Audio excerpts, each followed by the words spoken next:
American Water Polo.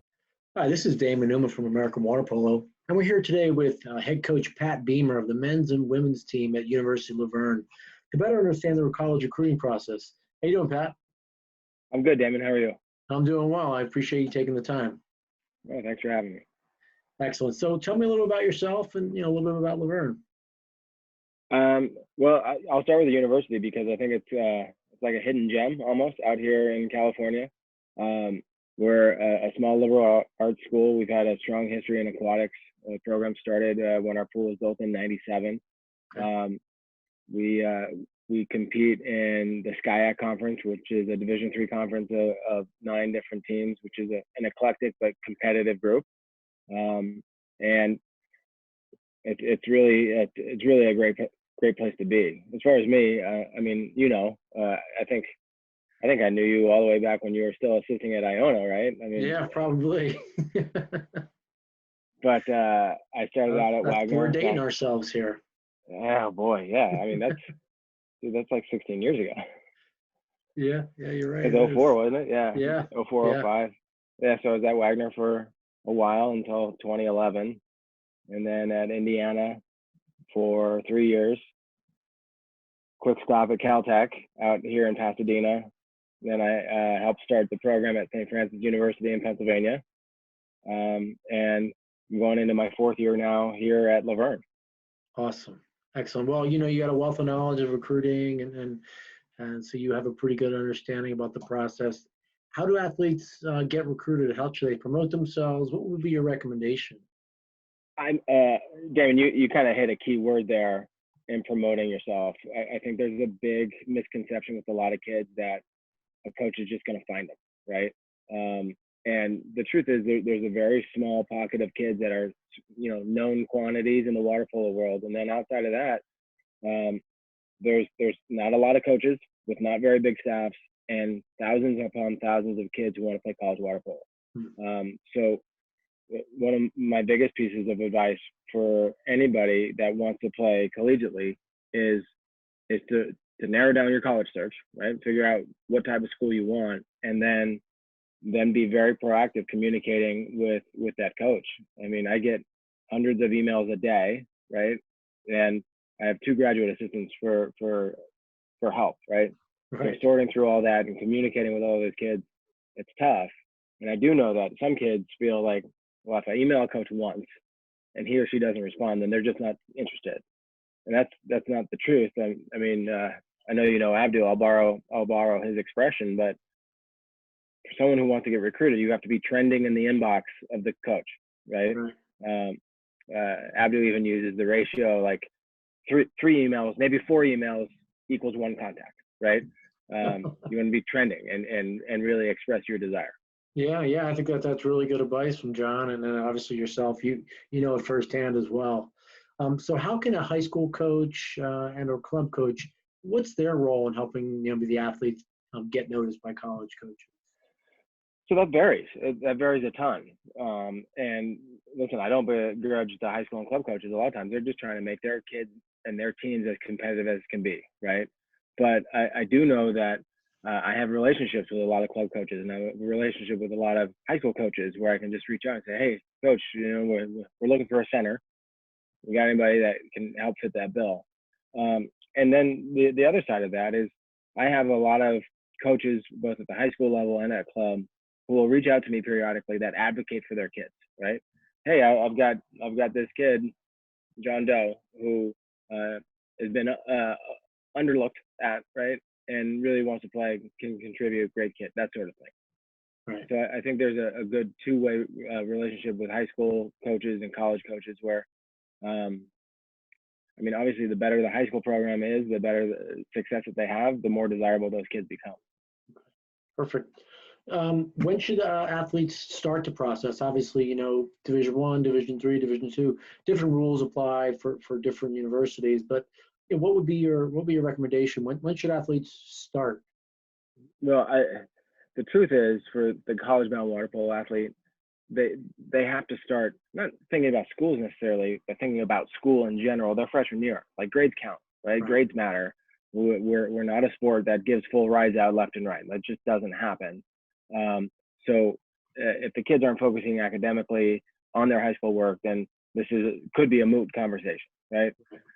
But in terms of selecting a university, I think kids can really start being proactive about that in their sophomore year, where they're just now starting to narrow down a field. They decided they want to play college water polo. Now let's start thinking about what type of university do they want. Do they want a big public university? Do they want a small liberal arts college? What other extenuating factors are involved in your school decision, right? Do they have the major that I want to study? And really, towards the end of the sophomore year, I think that's probably a good time to start contacting college coaches. Hey, I'm class of 22, and I'm starting my college search. Here's a video. Here's a resume.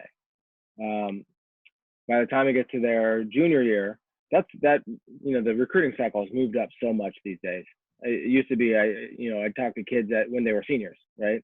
And now it's like we're starting to have conversations much, much earlier. So in their junior year, that's when kids need to start thinking about putting together a highlight video or some game video, putting together a resume, and really narrowing the college search from everybody to maybe a top 10, maybe even a top 5, right? Where they would like to go. I know that verbal offers can now start getting extended for D1 kids in the summer before their senior year, right? So for those high-level athletes, a lot of them have their decision made at some point during their junior year. Early signing for the women's is generally November of the senior year, and then the guys sign more towards February, March.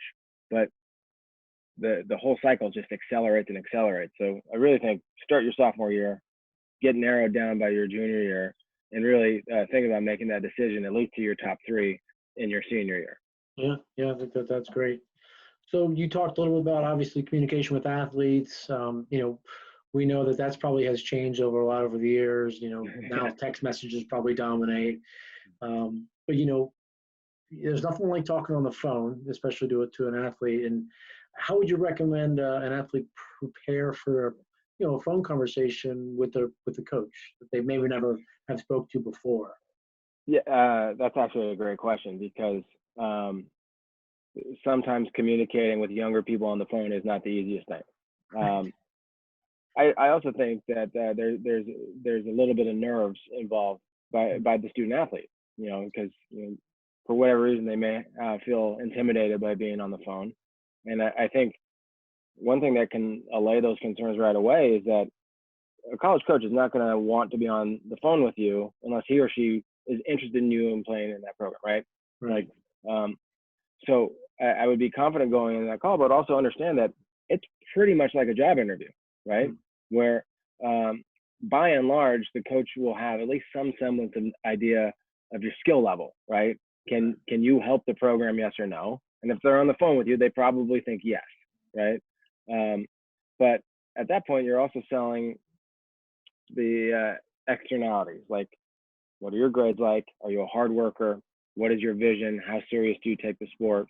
What is the impact that you want to make on a program? Excellent. So you talked a little bit about some of those characteristics. What are you looking for? What do you think coaches are looking for? Are those kind of X factor characteristics when they're building programs? What are those characters are looking for? Well, I've had the experience where I started from scratch with a program, right? And at that point, competitive success will come. I had the opportunity to build a program with the type of people that you want to have on a team, right? And that's really kind of the whole mantra of team sports, right? You want kids to want to be a part of something bigger than themselves, right? So in terms of like qualities for a kid, it's interesting because a lot of high school kids might be the star on their high school team, and then when they come to college, they might be like, oh, I'm not the best on the team anymore. And we want kids to want to work to be the best, right? I want kids to focus their time to compartmentalize their athletics and then really focus on academics as well. But really to be the kid that when they're in the pool, when it's go time, they're going 100%. Right. Yeah, those are characteristics you want. I think that's really important. So with the COVID-19 outbreak and the loss for some large tournaments, whether being, you know, postponed or canceled altogether, what should a PSA do to be seen, in this day and age right now as we speak? As much as this has affected all of us, right? It's actually a wonderful time for recruiting and to be recruited because, um, 4 weeks ago, I really didn't have a working knowledge on how to work with iMovie. And Okay. I sat down for a couple of days and now I was able to kind of do whatever. Sorry. This is a good time for kids to really do a lot of homework on what kind of college they want to go to. Have a realistic conversation with themselves and their coaches on what level they are able to play at, and really focus on your colleges that you have narrowed down to, and get yourself recruited. Right, be trending in the inbox and find those schools. Say, hey, coach, here's a highlight tape. Hey, coach, here's my resume. Here's my transcripts. As weird as it's been, because we've all been together at home, I've been the most productive in terms of recruiting in the last few weeks, just because the kids have time to be recruited, and I have time to sort through those hundreds of emails per day. Right. That's a really good point. We're here and we are, you're getting work done, and recruiting is obviously on the forefront for a lot of coaches, but now so much more than ever, because realistically, that's all you can do other than, game planning for teams you might have and might not have, right? Right. So give me a misconception about the recruiting process. Obviously, have worked at a lot of different universities and a lot of different colleges. So you have a pretty good background of D1, D2, D3, scholarship programs, non-scholarship programs. So you've kind of you've run the gamut here. I think the biggest misconception that everybody has is that everybody gets a scholarship, right? And that, listen, I mean, the bad news on the women's side, there's only 8 scholarships that they divide out of Division I, assuming they're fully funded. There's only 8 to divide among 20 or 25 women. And for the guys, it's even worse. There's only 4.5, and generally men's teams are a little bit bigger. So you only have 4.5 scholarships to spread out between 25 guys, 30 guys, right? And it's not that kids aren't worthy of it, but everybody kind of expects a scholarship, and that's really not the thing. In fact, at a lot of the universities, your scholarship is getting admitted, right? Where maybe it's a high-performing academic school that your grades are sort of borderline with, and that coach has just enough influence to push you over the edge. Getting into college, your admission might be your scholarship. Right. Yeah, that's really true. Excellent, Pat. So one final question. For athletes that are interested in playing water polo beyond high school, what's the first step? They're watching this video. What should they do after they're done? There's a lot of great sources. I know that the CWPA website lists colleges. I know that Water Polo Planet lists colleges that have water polo. And for those kids who want to play varsity at the varsity level, I would suggest going and familiarizing yourself with all of the schools in the country that have water polo. Right? Start there, see what your options might be, and then start narrowing down, right? Narrowing down, like, if you want to be an engineer, not every school has engineering as a program. So you can narrow by program, you can narrow by location, you can narrow by competitive success. You can even have that conversation with yourself and have, figure out, is this a school where I would actually play at, right? Because most kids I know want to contribute. They want to be in the water, and, not everybody goes to Stanford. Right. Well, Pat, this has been great. This is Pat Beemer from the men's and women's team at University of Verne. Giving us more information about the college recruiting process. This is Damon Newman from American Water Polo. Check us out on Instagram, Facebook, and AmericanWaterPolo.org. And remember, it's important to stay connected to what's important to you. Thanks for the time, Pat. Thank you, Damon.